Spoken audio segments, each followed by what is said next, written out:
Tracy Whitney stepped out of the lobby of her apartment building into a gray, sleety rain that fell impartially on sleek limousines driven down Market Street by uniformed chauffeurs and on the abandoned and boarded-up houses huddled together in the slums of North Philadelphia.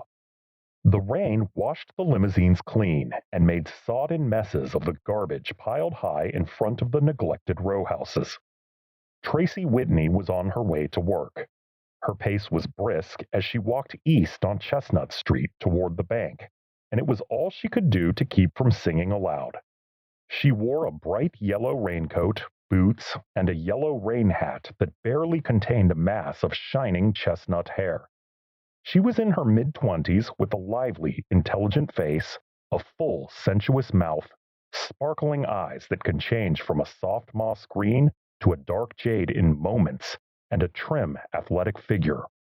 Her skin ran the gamut from a translucent white to a deep rose, depending on whether she was angry, tired, or excited.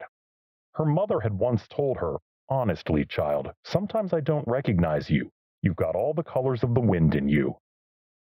Now, as Tracy walked down the street, people turned to smile, envying the happiness that shone on her face. She smiled back at them.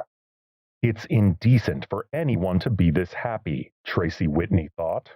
"I'm marrying the man I love, and I'm going to have his baby. What more could anyone ask?" As Tracy approached the bank, she glanced at her watch. 8:20. The doors of the Philadelphia Trust and Fidelity Bank would not be open to employees for another 10 minutes, but Clarence Desmond, the bank's senior vice president in charge of the international department, was already turning off the outside alarm and opening the door. Tracy enjoyed watching the morning ritual. She stood in the rain, waiting, as Desmond entered the bank and locked the door behind him. Banks the world over have arcane safety procedures, and the Philadelphia Trust and Fidelity Bank was no exception. The routine never varied, except for the security signal, which was changed every week.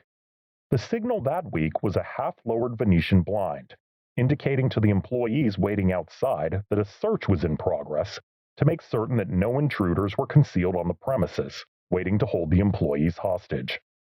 Clarence Desmond was checking the lavatories, storeroom, vault, and safe deposit area.